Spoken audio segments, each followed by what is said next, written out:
covered a lot of what I was going to speak about, which is great because it leads me to look at the bigger picture.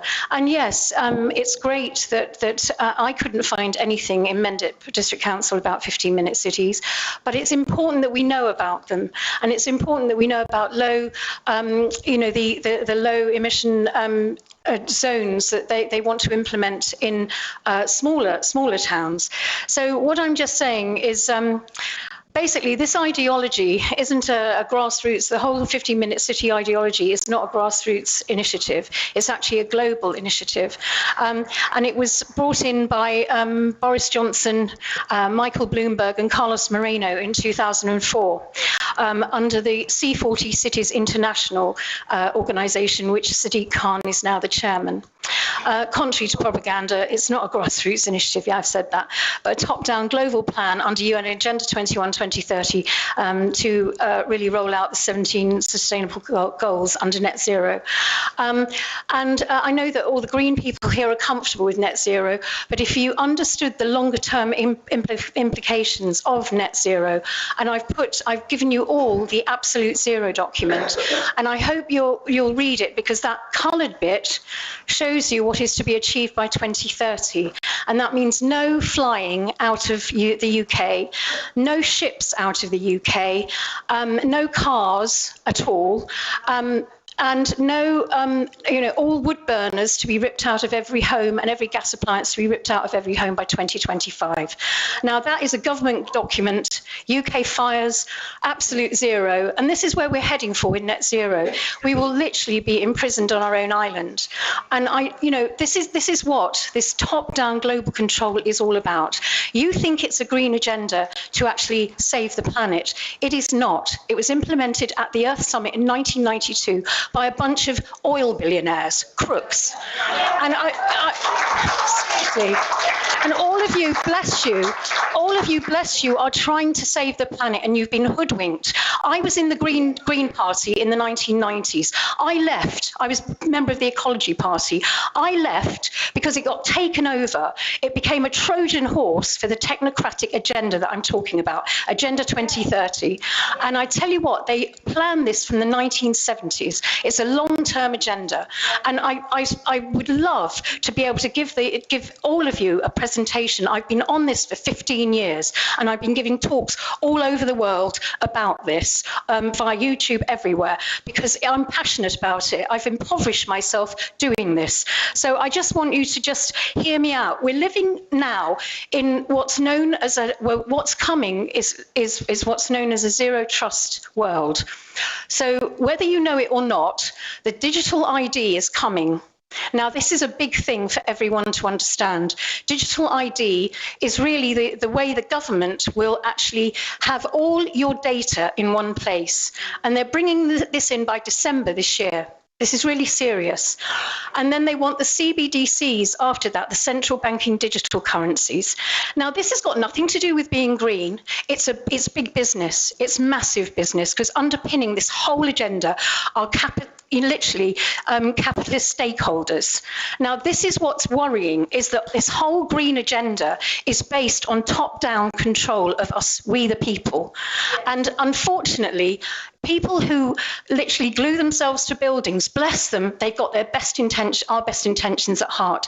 They're barking up the wrong tree.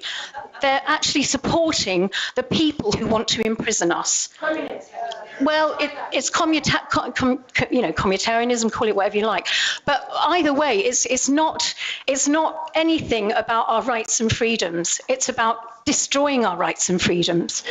And Ian, you're a butcher. Look down that list. By 2030, they want to get rid of meat and lamb and everything. This is ludicrous. This is all being done without our consent. All of this is in place. And the zero trust world means that you will not be able to, they're getting rid of VPN, you will not be able to open your computer or any other you won't be able to access your bank account, your health records, anything, or even go into a hospital without your digital ID. Your digital ID will be unlocked by your facial recognition, and in that process, you'll be data harvested. Your data will be harvested from all from your digital ID.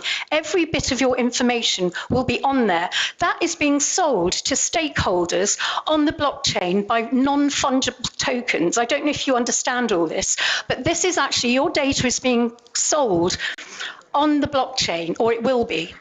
And this is a form of currency. This form of currency they will be using is the CBDC, is from the CBDCs, from the central banking digital system. Every time you make a transaction, everything's recorded, tracked and traced.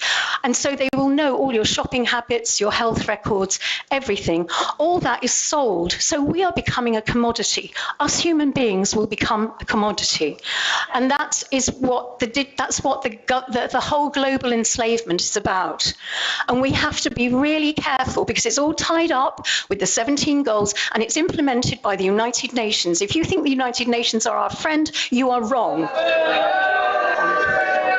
The United Nations, oh sorry, I've lost it. The United Nations and the World Economic Forum are working together, and there's a document on that table which proves that the government are working alongside the World Economic Forum, and they are bringing in drone technology which will be surveilling us from the air. In that document, a government document, it says they will have 900,000 drones flying in our skies by 2030. They're already here. Well, we know they're here, but we're not seeing 900,000 of them. But you know, this is a bigger picture that we have to look at. And what I would really welcome is if we could have, I mean, the people in this room are worried about it. They know about it. And you know, if the councillors aren't aware of this huge pernicious march of AI technology, then we need to talk about it. This is Glastonbury. We can action things that will go out to the whole world. And that is the most important thing, John, that whatever happens in Glastonbury reverberates around the whole world. You know that, I know that, we know that. We have to really take some sort of action and stop this absolute march of AI technology that is actually there to control us, enslave us, turn us into a commodity and restrict our movement and turn us into a prison planet. Because the digital ID will actually stop you. It's like the Chinese social credit system. You will be stopped from doing things or saying things if your credit score isn't right. They will be literally, our whole currency will be run, because they're getting rid of cash, the currency will be run by your carbon credits, which has all been set up to trick you, basically, into not moving out of your smart city apartment, have everything delivered by drone, and to you to experience life through a virtual reality headset. That's all in the pipeline too. So we need to really work out where, is this a world that we want our children to grow up in and our grandchildren? And please, can we have an open and honest debate about this and about your green policies? Because it's not green and it's not democratic and it is actually working against us. It will enslave us. Your green policies will enslave us. Obviously, we all want a beautiful planet that isn't polluted. We can deal with that without the top-down control and the AI. And that's what we need to strive for, is a beautiful green planet, properly green, not astroturfed. And we must understand the whole thing with CO2 in this, because even I, as a kid, was taught that CO2 is the gas of life. It makes things grow.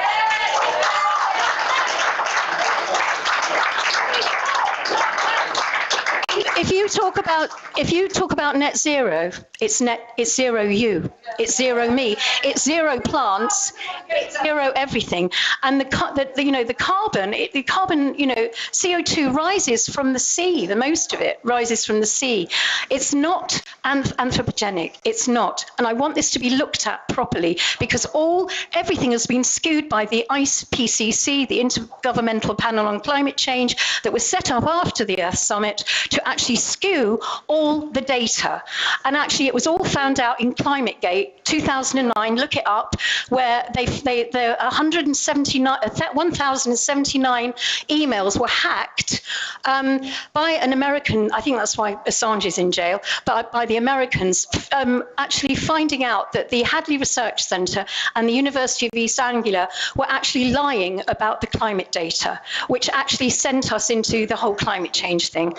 So we need to, and also the Club of Rome have admitted that they've created climate change to make humanity the if you like, the scapegoat, and make us the enemy.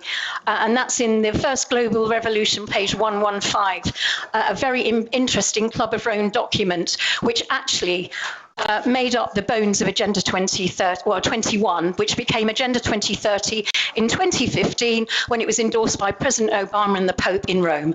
But anyway, that's all stuff that I've been doing for the last 15 years. I honestly have got all the background knowledge into it, and I really, really want this town to wake up so much. It's been... Thank you. Okay. I have to say, I did talk about this 10 years ago over my kitchen table with you, John, and you thought I was a conspiracy theorist. So please think again. It's happening. It's actually happening now. And it's right, it's coming at us like a railroad train. We need to do something, and do something now about what's coming at us, okay? Thank you. Thanks for the opportunity. Bye-bye.